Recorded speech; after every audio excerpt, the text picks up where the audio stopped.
बिस्मिल्लाहिर्रहमानिर्रहीम। हाफिज़ा निदा टीवी के मुअज़्ज़ज़ देखने और सुनने वालों, अस्सलाम वालेकुम। आज जो मैं वीडियो आपके लिए लाई हूँ उसका मौजू है जिन्नात को मौत कैसे आती है और जिन्नात की रूह कौन कब्ज़ करता है।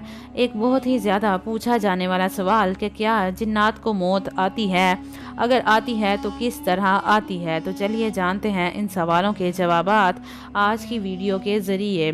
मेरे अजीज़ सुनने वालों, जिन्नात की मौत के हवाले से उल्मा के दो कौल मौजूद हैं। हज़रत हसन बसरी रहमतुल्लाहि ताला अलैह का कौल है कि जिन्नात को मौत नहीं आती।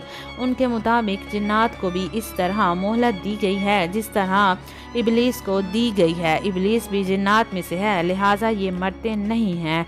लेकिन इस कौल की कोई दलील नहीं। कुरान करीम में अल्लाह ताला ने जिन्नात की मौत का जिक्र किया है। सही मसलहत तो ये है कि जिन्नात को बाकायदा मौत आती है। चनाचे हज़रत अब्बास रज़ियल्लाहु ताला अन्हो से पूछा गया कि जिन्नात मरते हैं तो उन्होंने फरमाया कि हाँ बिल्कुल मरते हैं, मगर इबलीस नहीं मरेगा।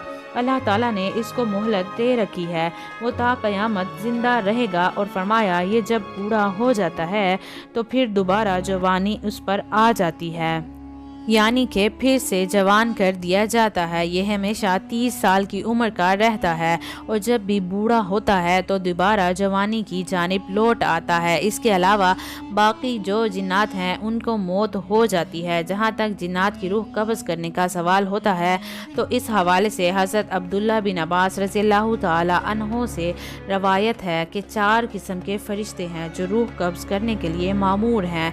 इनमें से जो मलकुल मौत है वो इंसानों और फरिश्तों की रूह कब्ज़ करता है। जिन्नात की रूह कब्ज़ करने के लिए एक अलग फरिश्ता मुकर्रर किया गया है। इसके अलावा जानवरों और चौपाइयों की रूह कब्ज़ करने के लिए एक अलग फरिश्ता मौजूद है। ये 4 किस्म के फरिश्ते हैं जो 4 किस्म की मखलूक़ात की रूह कब्ज़ करते हैं। मेरे मोहतरम अजीज़ सुनने वालों, वो रात भी आने वाली है जब हम ज़मीन पर नहीं बल्कि ज़ेरे ज़मीन होंगे। ए रहम फरमाने वाले अल्लाह रब्बुल इज़्ज़त, उस वक्त हमारे हाल पर रहम फरमाना और हमें तन्हा ना छोड़ना। हमारी कब्र को जन्नत के बागों में से एक बाग बना देना। आमीन या रब्बल आलमीन। वीडियो अच्छी लगी हो तो वीडियो को आगे शेयर कर दें सदका जारिया समझकर, और चैनल को भी सब्सक्राइब कर लें। मुझे दीजिए इजाज़त। अल्लाह पाक आप सबका हाफिज़ व निगहबान। हंसते रहिए, हमेशा मुस्कुराते रहिए।